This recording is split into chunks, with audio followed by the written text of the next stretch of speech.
Okay, we are going to finish up Focus 9, where we talk about just molecular orbital theory in general. So it's a better theory than valence bond theory. Takes a computer, and sometimes there's a way to get qualitative information and sometimes not so much. So we'll look at polyatomic molecules and molecular orbitals as soon as I get this camera set up.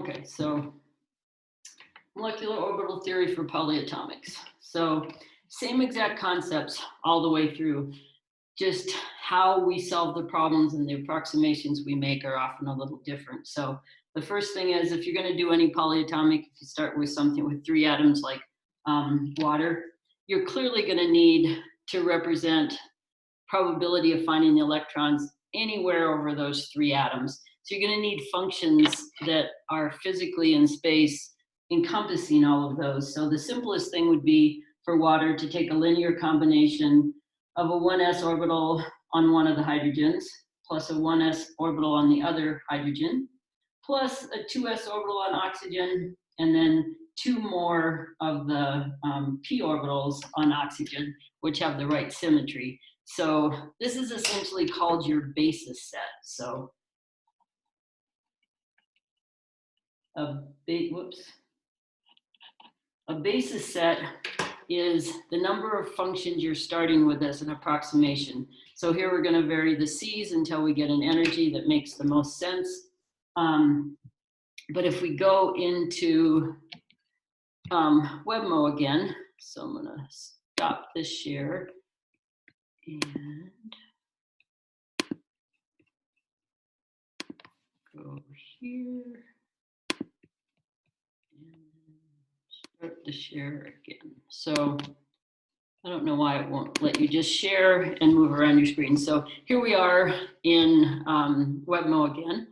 And if I want to create a new job, so far we've just been picking atoms, but if you wanted to put in a protein or something, you certainly wouldn't want to create that geometry. So you can also look up things just by importing them by name. So I can type in water and it will bring it in. And now the geometry should be pretty close. So I'm just going to go ahead and run the calculations. But now let's think a little bit more about some of the choices we have. So this basis set idea right here, you have the minimal basis set, which is STO stands for Slater type, which is a hydrogen atom atomic orbital. And this says that each Slater type orbital is going to be represented by 3 Gaussian functions. You take higher level PChem, you'll see why Gaussian functions are better functions than a hydrogen atom. Hydrogen atom is e to the minus r, and a Gaussian is e to the minus r squared. So the next choice is a little bigger.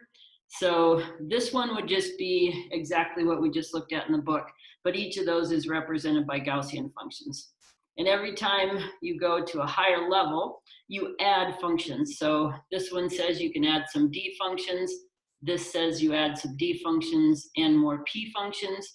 So if you add together more functions, you're going to be able to get a better representation of what the molecular orbital really looks like. So I'm going to pick this one because it has some D's, so it's going to be water. It would have in that linear combination also some D orbitals.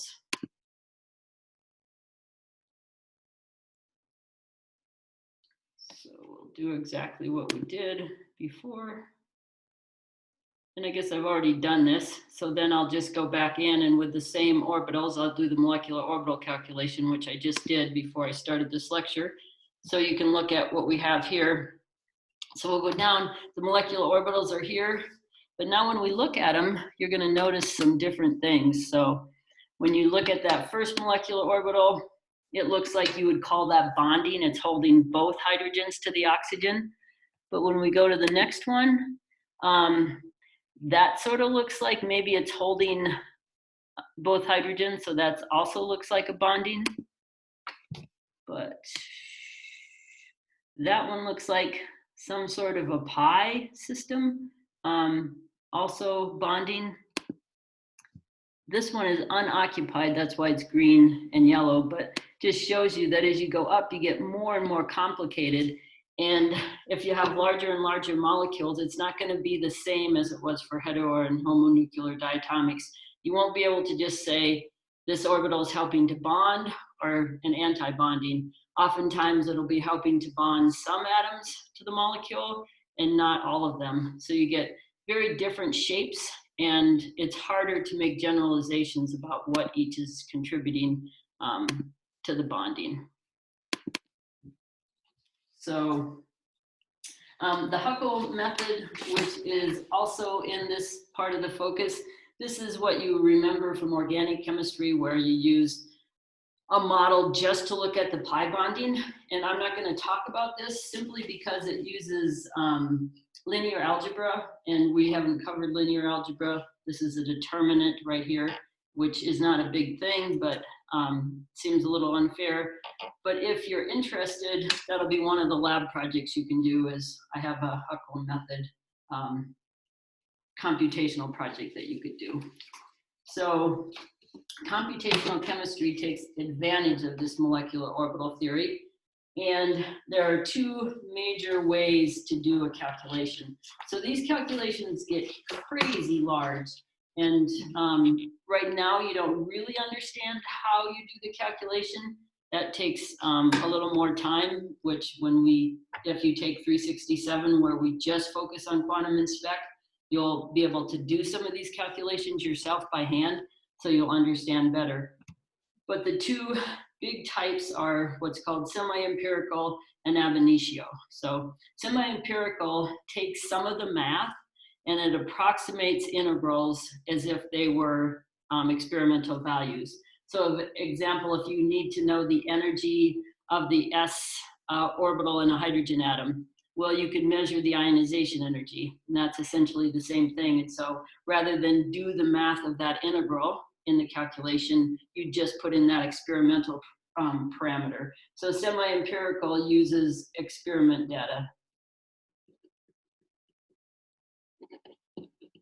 And ab initio does everything from basic principles. So it doesn't approximate anything. Every integral is done mathematically. Sometimes it has to be done numerically, but everything is done from basic principles. When we look at what this is implying, it's implying that we only vary the C's, but in reality, we also vary the size of the orbitals. So we talked about the self-consistent field orbitals, SCF, where you make better and better approximations by looking at one electron at a time, looking at all the other electrons, creating a potential energy for that electron, and you perfect the shape and the energy of that electron's orbital. Then you move to the next one. You rotate all the way through all your electrons, and you do that until the energies stop changing, where you have a self-consistent field. So that can tell you right away that that's a long process if you have a few electrons. And I mean, even something like carbon has 8 electrons, so it's not trivial. We talked a little bit about this when I showed you Gaussian, but it's better to represent the orbitals, s orbitals, p orbitals, as Gaussian, sums of Gaussians, because the math is easier. So that's why the big software package called Gaussian, which was started back in the 70s and continues to evolve, is called Gaussian, because that was the first software package that started to use Gaussian functions to represent the basis sets. So that is it for molecular orbital theory. Our next chapter will be on just a general look at all the spectroscopies. And then after that, we'll move back to thermodynamics.